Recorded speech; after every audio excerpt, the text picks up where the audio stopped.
ஆன்மீகவேல் நேயர்கள் அனைவருக்கும் அன்பார்ந்த வணக்கம். இன்னைக்கு நம்ம கூட ஜோதிட அரசி யோக பிரபவம் இணைந்திருக்காங்க. அவங்க கிட்ட ஆன்மீக ரீதியான கேள்விகளுக்கு பதில் கேட்டு தெரிஞ்சுக்கலாம் வாங்க. வணக்கம் மேம். வணக்கம் மேம். இன்னைக்கு நம்ம சுக்கிர பயிற்சி பார்க்க போறோம். சுக்கிர பயிற்சி அப்டின்னா என்ன? அத பத்தி எங்களுக்கு ஒரு பொது பலன் சொல்லிடுங்க. பொதுவா சுக்கிர பயிற்சி வருது அப்டின்னா, எத்தன வருட காலங்கள் இருக்கும்? யார் யாருக்கு என்ன பலன்கள்லாம் கிடைக்க போகுது அப்டின்னு நம்ம பின்னாடி 12 ராசிக்கும் பார்க்க போறோம். பொதுவா சுக்கிர பயிற்சினா என்ன? சுக்கிர பயிற்சி வர்றதுனால நம்மளுக்கு என்ன மாரியான விஷயங்கள்லாம் கிடைக்கும்? அப்டிங்கிறத பத்தி எங்களுக்கு விளக்கமா சொல்லுங்க மேம்.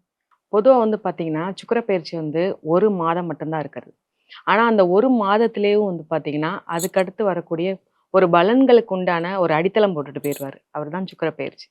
இப்ப எப்ப வராரு அப்டின்னா, ஜூன் மாசம் 8ஆம் தேதியிலிருந்து ஜூலை மாசம் 4ஆம் தேதி வரைக்கும் இருக்கிறார்.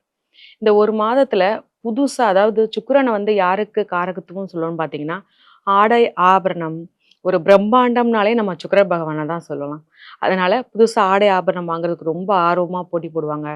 புதுசா ஆஃபீஸ் போறது, புதுசா தொழிற்சாலை, புதுசா வீடு கட்டுறது. மேக்ஸிமம் பார்த்தீங்கன்னா, இந்த 1 மாதத்துல இந்த பார்லர் வச்சிருக்கிறவங்க, அதாவது பெண்கள் சம்மந்தப்பட்ட அனைத்துமே நல்ல ஒரு முன்னேற்றத்துக்கு போகும். ஏன்னா சுக்கிரனுக்கு இன்னொரு காரகத்துவம் பெண்கள சொல்லுவாங்க.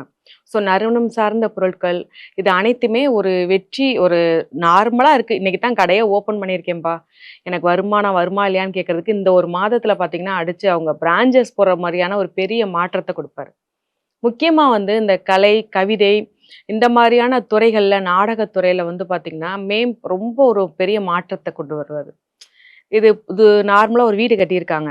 அந்த வீட்ல நான் அது ஒரு பெரிய மாற்றம் கொண்டு வரணும். ஒரு அழகா கொண்டு வரணும். அப்படிங்கிற புது புது யோசனைய கொண்டு வரவர் தான் சுக்கிரன் பகவான். இவருடைய பார்வை பார்த்தீங்கன்னா, ஒரு பார்வை தான். அந்த ஒரு பார்வையிலேயும் பலவித மாற்றத்தையும் ஏன்னா ஒவ்வொரு ராசிக்கும் ஒவ்வொரு இடத்தையும் பார்க்குறாரு. அவர் அதே இடத்துல இருந்து ஒவ்வொரு இடத்தையும் பார்க்கும்போது பலன்கள் மாறுபடும். ஸோ அவங்களுக்கு ஒவ்வொரு ராசிக்கும் தேவையான அனைத்து பலன்களையும் அந்த 1 மாதத்துல கொடுக்கிறவர்னா சுக்கிர பகவான் தான். ஓகே.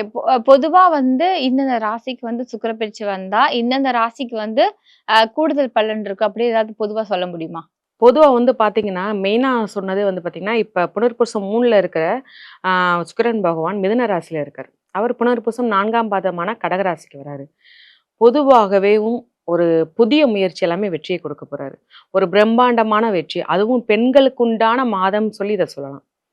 ஏன்னா, இதே இது ஆண்களுக்கு இல்லையா அப்படின்னு கேட்டா, பெண்கள் சம்மந்தப்பட்ட ஒரு தொழில் பண்றவங்க, அதாவது ஒரு ஒரு துணி கடையா இருக்கட்டும், ஒரு நகை கடையா இருக்கட்டும், இந்த மாதிரியான பெண்கள் சம்மந்தப்பட்ட ஒரு தொழில் பண்றவங்களும் ஒரு மேன்மை அடையறதுக்கு உண்டான ஒரு பொதுவான ஒரு முன்னேற்றத்த குடுக்குறது தான் சுக்கிரன் பயிற்சி. அதாவது இந்த சுக்கிர பயிற்சியில பார்த்தீங்கன்னா, ரொம்ப முக்கியமான ஒரு விஷயமா, அதே கடகத்துல குரு பகவான். அது ஒரு ஒரு சுபகுருன்னு சொல்லுவாங்க. இயற்கை சுபராவே இருக்கிறவர் தான் குரு பகவான். அது மட்டும் இல்லாம குரு பெயர்ச்சி வேற இந்த ஜூன் 2ஆம் தேதி பிறக்குது. அப்படிப்பட்ட குரு பகவானோட தான் சுக்கிரன் பகவான் இணைஞ்சிருக்காரு. ஏற்கனவே ஒரு பெரிய பாசிட்டிவான ஒருத்தர் தான் குரு. அப்படிப்பட்ட ஒருத்தரோட சுக்கிரன் பகவான் இணையும்போது, ஒரு பெரிய மாற்றம் என்ன சொல்றா ஒரு மன நிம்மதி கிடைக்க போகுது. ஒரு நார்மலா இருக்கிற ஒரு பெர்சன் என்ன பண்ணுவாங்கன்னா, ஒரு சிலர் அழகுபடுத்திக்கவே மாட்டாங்க.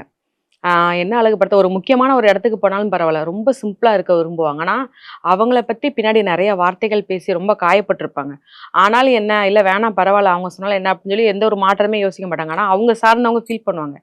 இப்ப என்ன ஆகும் அப்படின்னா, அந்த ஒவ்வொரு ராசிய பொறுத்தளவு, அவங்களுக்கே அந்த மாற்றம் கொண்டு வரணும்னு நெனைப்பாங்க. அவங்கள அவங்களே அழகுபடுத்திக்கிறணும்.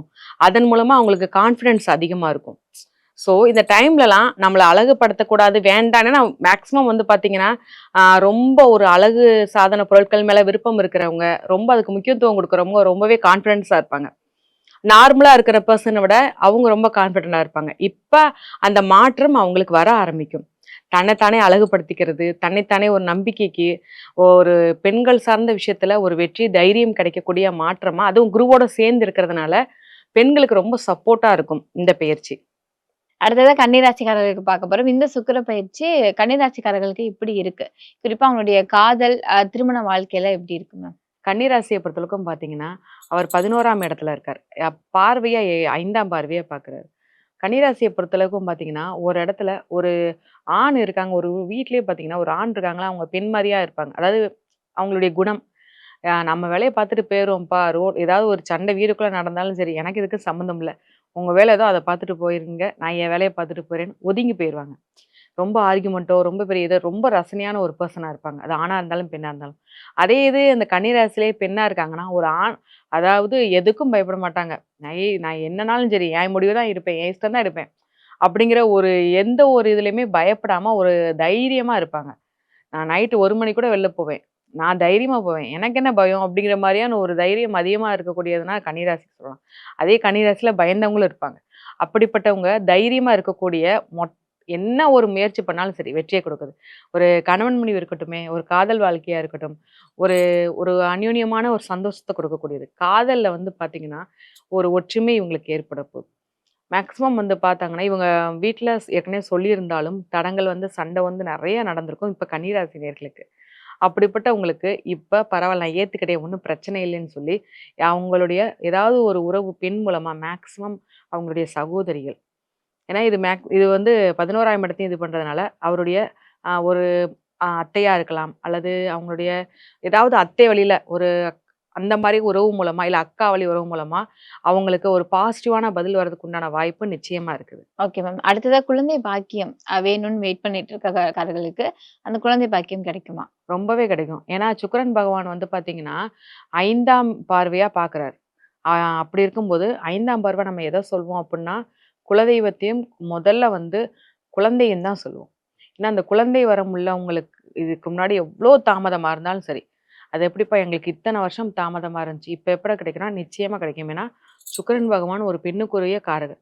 என்ன ஒரு வேண்டுதல் இருந்தாலும் சரி, இதுவரைக்கும் தடையா போன உங்களுக்கு குழந்தை பாக்கியம் இந்த மாதத்துல நிச்சயமா கிடைக்கும். அதற்குண்டான வாய்ப்பு உங்களுக்கே ஏற்படுத்தி தருவாங்க. உடல்நிலை சரியாக ஆரம்பிக்கும். இந்த ஸ்டார்ட்டிங்ல இருந்தே அந்த மாற்றம் ஏற்படும். இந்த மாத எண்டுக்குள்ள நிச்சயமா அதுக்குண்டான வரம் உங்களுக்கு கிடைக்கும். ஏன்னா, உங்கள பொறுத்தவரைக்கும் உங்களுக்கு குலதெய்வத்தோட அருளும் பரிபூர்ணமா இருக்கு. ஏன்னா, இதுல குலதெய்வமும் உங்களுக்கு பரிபூரணமா இருக்கனால, நிச்சயமா குலதெய்வத்தோட அருளோட குழந்தை பாக்கியம் கிடைக்கும். படிக்கிற மாணவர்களுக்கு இந்த சுக்கிர பயிற்சி என்ன மாதிரியான பலன்கள் குடுக்குது மேம்? ஆ படிக்கிற மாணவர்களுக்கு ஒரு பெரிய மாற்றத்த குடுக்குது. அதாவது இதுவரைக்கும் கல்வியில இன்ட்ரெஸ்ட்டே இல்ல. ஏனோ தானோன்னு விளையாட்டுத்தனமா இருப்பாங்க. படிக்கிறத விட எக்ஸ்ட்ரா ஏதாவது ஒரு கவிதை எழுதுறதோ, இல்ல ஏதாவது ஒரு பிராக்டிகலா வேற ஏதாவது பண்றது. படிப்ப தவிர நான் வேற ஏதாவது பண்றேன்பா. ஏதாவது கலை கலைநயமான ஒரு பொருள் பண்றது. இந்த ஏதாவது ஒரு சின்ன சின்ன வீட்டுக்கு அழகுபடுத்துறது. இந்த மாரியான விஷயங்கள்ல ரொம்ப ஆர்வமா இருப்பாங்க. ஆனா இப்ப என்ன ஆகும் அப்டின்னா, அந்த ஆர்வமே படிப்புக்கு கொண்டு போவாங்க. சரி அத ப்ரொஃபஷனலா கொண்டு போவோம் அப்படிங்கிற ஒரு மைண்ட் இவங்களுக்கே வர ஆரம்பிக்கும். மறுபடியும் படிப்புல ஒரு ஆர்வம் வந்து, அதன் மூலமா நம்ம என்ன படிக்கலாம்? அத படிச்சு என்ன பிசினஸ்க்கு கொண்டு போலாங்கிற ஒரு மைண்ட் இந்த காலத்துல இவங்களுக்கு தோண ஆரம்பிக்கும். இதுலயே இது உயர்கல்வி தடைப்பட்டவங்களும் உயர்கல்வி கிடைக்கிறதுக்கு உண்டான வாய்ப்பு இவங்களுக்கு நிச்சயமா இருக்குது. பூர்வ ஜென்மத்துல வந்து முன்னோர்கள் செஞ்ச புண்ணியம்லாம் கிடைக்குமா? இந்த காலகட்டத்துல? பூர்வம் புண்ணியம் பார்த்தீங்கன்னா, மேக்ஸிமம் என்ன ஆகும்னா, அவங்களுடைய முன்னோர்கள் பண்ண ஒரு புண்ணியம் தான் இப்ப அவங்களுக்கு ரெட்டிப்பு பலன குடுக்கும். அது என்னனாலும் இருக்கட்டுமே. சிலர் பேருக்கு பார்த்தீங்கன்னா, பூர்வீகத்துல போய் இருக்கக்கூடிய வாய்ப்பே இருக்காது. என்ன ஏதாவது ஒரு தடங்கல், ஏதாவது ஒரு பிரச்சனைன்னு சொல்லி வந்துகிட்டே இருக்கும். அப்படி இருக்கிற இந்த சிச்சுவேஷன்ல, இப்ப அந்த சுக்கிரன் பகவானுடைய பெயர்ச்சி என்ன செய்யுது அப்புட்ன்னா, நீங்க போங்க. இப்ப நீங்க போனாலே போதும்.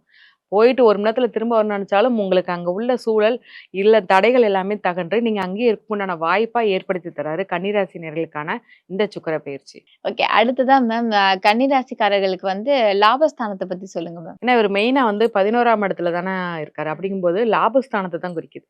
அப்படி இருக்கும்போது ரொம்ப பெரிய ஒரு லாபத்த குடுக்க போறாரு. வருமானம், அதிகமான வருமானத்த குடுக்க போறாரு. எந்தவித தடையும் இல்லாத வருமானம். மேக்ஸிமம் இவங்களுக்கு மூத்த சகோதரர் மூலமா இவங்களுக்கு சப்போர்ட் கிடைக்க போகுது. அவங்க மூலமா ஏதாவது ஒரு வேலை, அவங்க மூலமா தொழில்ல ஏதாவது ஒரு உதவி. எனக்கு வந்து இந்த தொழில்ல ஒரு சின்ன தடங்கலாகி போச்சு. என்ன செய்யன்னே தெரியலன்னு சொல்லி இவங்க உட்காரும்போது, இவங்கள தேடி மூத்த சகோதரி வந்து இந்த மாதிரியான ஒரு சில ஐடியா குடுக்க போறாங்க. இல்ல அவங்க மூலமா ஏதாவது லோன் எடுத்து, "நீ ஸ்டார்ட் பண்ணப்பா உனக்கு நான் சப்போர்ட்டா இருக்கேன்னு" சொல்லி லோன் எடுத்து கொடுக்கறதுக்குண்டான வாய்ப்புமே நிச்சயமா இருக்கு. அதனால லாபஸ்தானம் ரொம்பவே சூப்பரா இருக்கு கன்னிராசி நேயர்களுக்கு. Okay ma'am. கன்னி ராசிக்காரர்களுக்கு வந்து இந்த சுக்கிர பயிற்சி காலகட்டத்துல எந்த கோவில் வழிபாடு சிறந்தது? கன்னிராசி நேயர்கள் வந்து பார்த்தீங்கன்னா, கைகிரீவர் வழிபாடு பண்றது ரொம்ப சிறப்பு. அவங்களால முடிந்த நேரம் இல்ல கோயிலுக்கு தான் போக முடியல அப்படின்னாலும், அவருடைய ஃபோட்டோ வீட்ல மாட்டி வச்சு வழிபாடு பண்ணாலே ரொம்பவே சூப்பரா இருக்கும். Okay ma'am.